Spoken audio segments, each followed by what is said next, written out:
బట్టతలతో బాధపడుతున్నారా? ఆధునితనమైన పద్ధతిలో hair transplantation చేయబడును. Face clinic Hyderabad. సార్ నమస్తే సార్ రాంప్రసాద్ గారు. నమస్తే అండి. రాంప్రసాద్ గారు, ఇప్పుడు మ్యూచువల్ ఫండ్స్ విషయానికి వస్తే ప్రతి ఒక్క అడ్వైజర్ గాని, ప్రతి ఒక్క ఫినాన్షియల్ ప్లానర్ గాని, ప్రతి ఒక్క అవసరానికి అందరూ ఎస్ఐపి చేయండి అని ప్రతి ఒక్కరు ఎస్ఐపి గురించి చెప్తుంటారు. ఈ అడ్వైజర్ని కలిసినా, ఏ ఫినాన్షియల్ మేనేజర్ని కలిసినా కూడా. అయితే రాంప్రసాద్ గారి దగ్గరకు వస్తే ఎవరెవరికి ఎస్ఐపి కావాలంటారు, ఎవరెవరికి ఎస్ఐపి వద్దంటారు? అంటే ఏ కేటగిరీ ఆఫ్ పీపుల్ని ఎస్ఐపి చేయమంటారు, ఏ కేటగిరీ ఆఫ్ పీపుల్ని ఎస్ఐపి వద్దంటారు?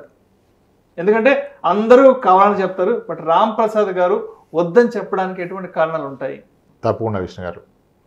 ఎస్, ఎస్ఐపి ఎవరు చేయాలని కాదు, చేయకూడదు ఎవరు లేరు, కానీ ఎవరు చేయకూడదో చూద్దాం.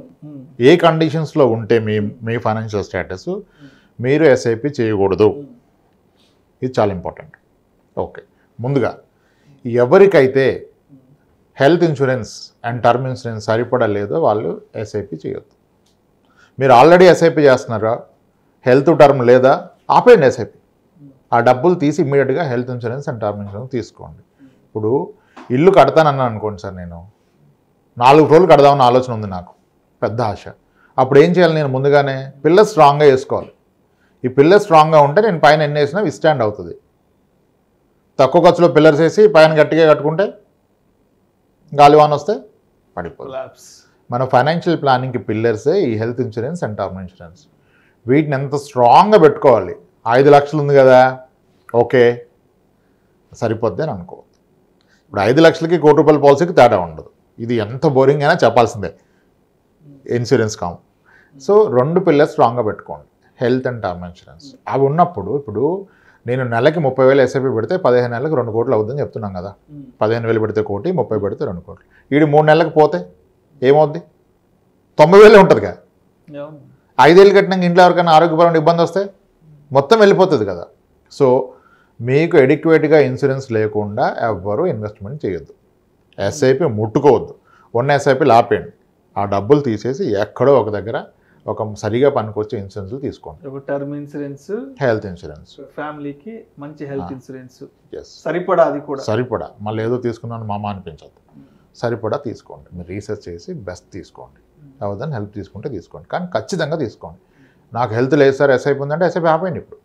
ఎందుకంటే ఎస్ఐపి కట్టడానికి డబ్బులు ఉన్నాయి కానీ హెల్త్ ఇన్సూరెన్స్ కట్టడానికి డబ్బులు లేవు. ఏది ఇంపార్టెంట్? హెల్తే కదా ఫస్ట్. మరి అది వదిలేస్తున్నారుగా. ఇప్పుడు ఫస్ట్ ఇన్సూరెన్స్ లేకుండా ఇన్వెస్ట్మెంట్ వద్దు, ఫస్ట్ అది. నేనైతే ఎవరిది తీసుకోను, ఆ 2 లేకపోతే నేను ఇన్వెస్ట్మెంటే తీసుకోను. ఎన్ని ఆస్తులున్నా అనుభవించడానికి ఆరోగ్యం ఫస్ట్ చేతిలో ఉండాలి కదా. ఐసీలో ఉన్నప్పుడు ఆస్తులు అమ్ముడుపోవు కదా ఫస్ట్ అది. నెక్స్ట్, మీరు కనుక అప్పుల్లో ఉంటే మీ అప్పులకి మీరు కడుతున్న వడ్డీ 12% కన్నా ఎక్కువ ఉంటే సంవత్సరానికి, మీరు ఎస్ఐపి చేయడానికి అర్హత లేదు. మీరు అప్పు ఉన్నోడు ఇన్వెస్ట్మెంట్కి అనర్హుడు. కానీ ₹2 వడ్డీ కడుతూ కూడా ఎస్ఐపిలో 3,000 పెడితే ₹1 కోటి అయిపోద్ది అంటాడు. ఇక్కడ 3,000 పెడితే 1 కోటి ఏమో, కానీ అప్పు ఎంత అవుద్ది, దానికి వడ్డీ ఎంత కడుతున్నారు? సో అప్పులు ఉండి వాటి యొక్క వడ్డీ 12% మించి ఉంటే కూడా మీరు మ్యూచువల్ ఫండ్లో ఇన్వెస్ట్ చేయడానికి అర్హత లేదు మీకు. అంతే కదా. నేనేమో ₹2 కంటే 24-28% అప్పు తెచ్చుకొని నేను మళ్ళీ ఇక్కడ 12% వచ్చే దగ్గర ఇన్వెస్ట్ చేయడం ఏంటండి? That is again wrong. లేదు. ఇంకా నెక్స్ట్ 1-2 ఇయర్స్లో మీకంటూ కొన్ని ఆర్థికపరమైన అవసరాలు ఉన్నాయి, లైక్ పెళ్ళి ఉంది, ఇల్లు కట్టుకున్నది ఉంది. ఇటువంటివి ఉన్నప్పుడు మరి 2 ఇయర్స్కి ఈక్విటీ మ్యూచువల్ ఫండ్స్ కరెక్ట్ కాదు కదా. మొన్నటిదాకా రిటర్న్ చేయని పెట్టకూడదు. 2 ఇయర్స్లో మీకు ఏదైనా అవసరం ఉంటే దాని నిమిత్తం ఈక్విటీ ఫండ్లో పెట్టద్దు. Debt fund, liquid fund okay, అంత కాంప్లికేట్ చేసిన అవసరం లేదు. కానీ ఈక్విటీ ఫండ్లో 2 ఇయర్స్లో అవసరం ఉంటే అసలు డబ్బులు ఇన్వెస్ట్ చేయొద్దు. 2 నెలలు అవసరం ఉన్నా చేయొద్దు, మీకు అప్పులున్నా చేయొద్దు, మీకు సరిపడా ఇన్సూరెన్స్ లేకపోయినా చేయొద్దు. ఒకవేళ ఆల్రెడీ మ్యూచువల్ ఫండ్ చేసి ఉండి ఇన్సూరెన్స్ లేకపోతే ఆ మ్యూచువల్ ఫండ్లు అమ్మేసి రిడెంప్షన్ తీసుకొని మళ్ళీ ఎగ్జిట్ లోడ్ ఎంత, క్యాపిటల్ గెయిన్ ఎంత కాదు, అవన్నీ చాలా చిన్న విషయాలు. ఇది హెల్త్ దెబ్బ కొడితే కొట్టేస్తుంది, మనిషిగా ఉన్నైతే ఫ్యామిలీ అయిపోతుంది. సో ముందుగా ఇన్సూరెన్స్లు తీసుకొని అధిక వడ్డీ ఉన్నాయి అప్పులు లేకుండా, మళ్ళీ క్రెడిట్ కార్డు మినిమం బ్యాలెన్స్ కట్టాడుతున్నావు, ఎస్ఐపి తీసుకోవద్దు.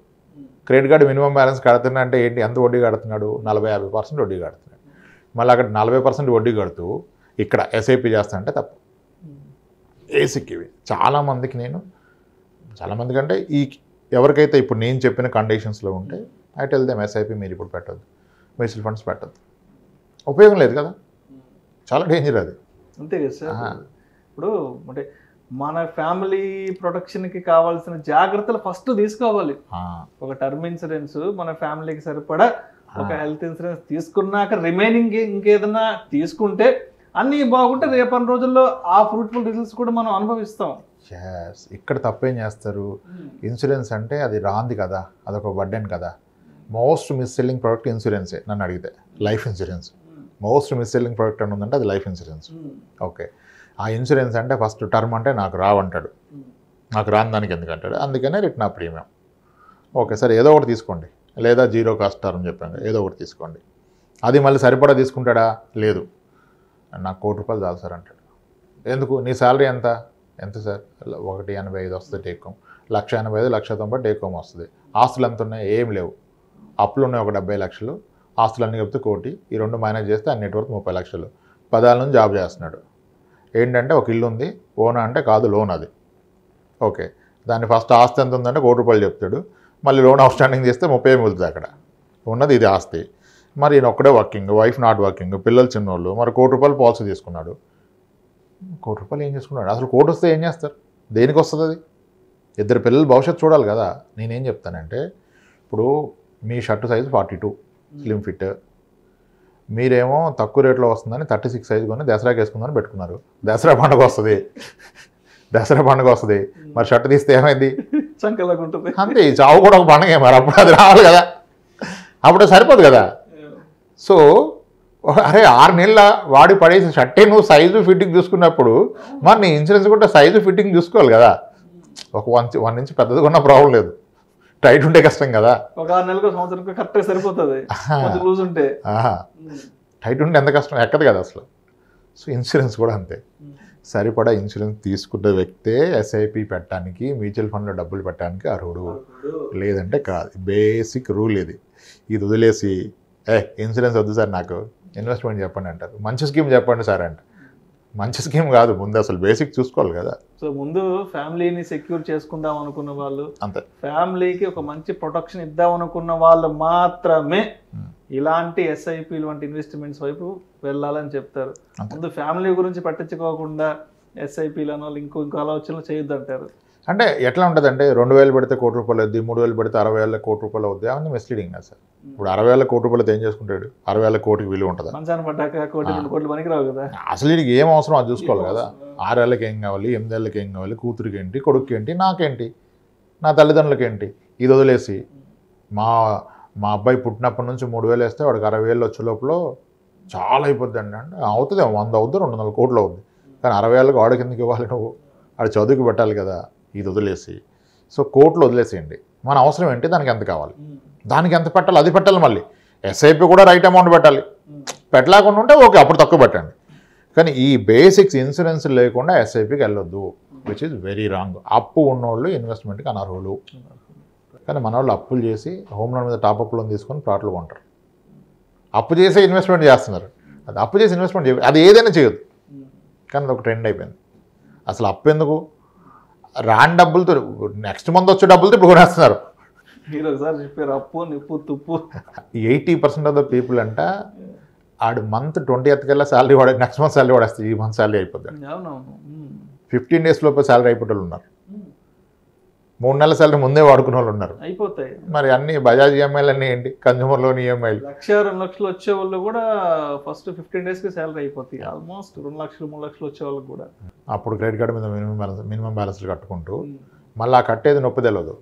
ఇక్కడ మాత్రం మళ్ళీ ఎస్ఐపి చేస్తుంటారు, ఒక 10,000 పెడదాం 20,000 పెడదాం, వద్దు ఆపేసేయండి, అవసరం లేదు.